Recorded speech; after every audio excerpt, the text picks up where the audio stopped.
मैं एपी विश्वकर्मा स्वागत करता हूं अपने यूट्यूब मंच पर।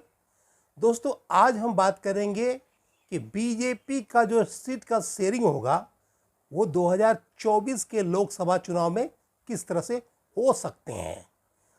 जैसा हम लोग जानते हैं कि बीजेपी 18 सालों से नीतीश कुमार के साथ सरकार में रहने और अलायंस गठबंधन के बावजूद बीजेपी अपना यहाँ कुछ भी आधार नहीं बना सकी है। कहने के लिए तो बहुत सालों तक सत्ता में है, लेकिन बीजेपी की आज भी यहाँ पहचान या चेहरा कुछ भी नहीं है, क्योंकि नीतीश कुमार ने इसी बीजेपी को दो बार ऐसा आईना दिखाया है कि जब 2013 में जब सरकार से वो हट रहे थे तो बीजेपी के मंत्री से इन्होंने इस्तीफा नहीं लिया, बल्कि बीजेपी के मंत्री के इन्होंने बर्खास्त किया। इसी तरह से जब 2022 में भी जब सरकार बनी, मतलब आरजेडी के साथ, तो बीजेपी के मंत्री को बर्खास्त भी किया गया है। ये मान के चलिए, तो ये बीजेपी के मुंह पे एक करारा तमाचा है कि इतनी बड़ी पार्टी जो कहती है कि सो कॉल्ड विश्व की बड़ी पार्टी है, तो उसको अपना बीजेपी का कोई अपना जनाधार नहीं है, कोई अपना नेता नहीं है, कोई सीएम का फेस नहीं है, कोई उस तरह से लीडर नहीं है, कोई कल्ट फिगर नहीं है जो बीजेपी का बेड़ा पार कर सके। इसलिए बीजेपी जो है बार बार घुमा फिराकर नीतीश कुमार के शरण में जाती है ताकि उसका भी कल्याण हो सके। तो अब चूंकि पिछले साल 22 में फिर से अलायंस टूट गया है बीजेपी और नीतीश कुमार का, तो अब बात है कि जो 2024 का जो महाभारत है, जो लोकसभा का चुनाव है, उसमें बीजेपी अपने आप पर खड़ा होना चाहती है और वो अब रिस्क नहीं लेना चाहती है कि दूसरे के भरोसे ही राजनीति करे। वो चाहती कि उसका अपना कुछ फिगर, अपना कोई कल्ट चेहरा बने, कोई अपना ब्रांड बने जो कि बिहार की कमान को संभाले। चूँकि वो इसी कड़ी में सम्राट चौधरी को बीजेपी का अध्यक्ष बनाए हैं, लेकिन सम्राट चौधरी भी मान के चलिए कि उधार का ही सिंदूर है। तो उनका भी कैरियर लालू के समय से शुरू हुआ था। वो बहुत समय से विवादों में घिरे रहे। जब वो पहली बार मंत्री बने थे तो वो अंडर एज थे, 25 साल के अंदर थे।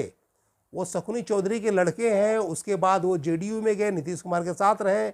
उसके बाद जीतन राम मांझी जैसे दलबदलू आदमी के साथ भी रहे, तब जाके अभी बीजेपी की बागडोर संभाले हैं, अध्यक्ष बने हैं और वही तारनहार है अभी बीजेपी के। तो इस तरह से जब दूध का जला आदमी माठा भी फूंक के पीता है, तो इस बार 2024 के लोकसभा में बीजेपी चाहती है कि अपनी पैरों पर खड़े हैं और उसका जो सीट शेयरिंग का फॉर्मूला जो है, वो चाहती है कि 40 जो लोकसभा के चुनाव है उसमें कम से कम 30 सीटों पर खुद लड़े। क्योंकि जिस तरह से बीजेपी ने गलती की है, जैसे 2014 में बीजेपी 22 सीटें जीती थी, अपने 6 सीटें उसके अलायंस मतलब रामविलास पासवान जीते थे और 3 सीटें जो है जीते थे अपना उपेंद्र कुशवाहा। कुल 31 सीटें एनडीए का था। लेकिन 2019 के चुनाव में जब फिर से नीतीश कुमार के साथ अलायंस हुआ तो अपनी जीती हुई सीट को भी बीजेपी छोड़ दी थी और मात्र 17 सीट पे खड़ा हुई थी और 17 में 17 जीती थी। मतलब 22 सीट पे जीतने वाली पार्टी मात्र 17 सीट पे खड़ा हुई थी और 17 में 17 जीती थी। और जेडीयू 17 सीट लिए थे जिसमें कि वो जीते थे 16 सीट। तो अब बीजेपी चाहती है कि कम से कम वो गलती न करें, इसलिए बीजेपी का प्लान है कि इस बार कम से कम 30 सीटों पर बीजेपी खुद लड़े। उसके बाद उसका अभी जो एलजेपी जो रामविलास पासवान की पार्टी थी, लोक जनशक्ति पार्टी, उसके 2 फाड़ हो गए हैं, 2 भागों में बट गई है। एक हो गए पशुपति पारस जो रामविलास पासवान के भाई हैं, दूसरा चिराग पासवान उसके बेटे जो हैं रामविलास पासवान के, वो लीड कर रहे हैं। तो इनको लोगों को 3-3 सीटें, मतलब उन लोगों को 6 सीट मिलेगा, लेकिन 3 सीटें आप मिलेगा पशुपति पारस को मिलेगा और उसके बाद 3 सीटें चिराग पासवान को देने का प्लान है। यह हो सकता है कि 2 सीटें उपेंद्र कुशवाहा को मिले, 1 सीट जीतन राम मांझी को मिले और 1 सीट हो सकता है मुकेश सहनी को मिले। क्योंकि हर हाल में बीजेपी इस बार 30 सीटों पर लड़ने का मन बना चुकी है और वो नहीं चाहती है कि पहले वाले कुछ गलती करे।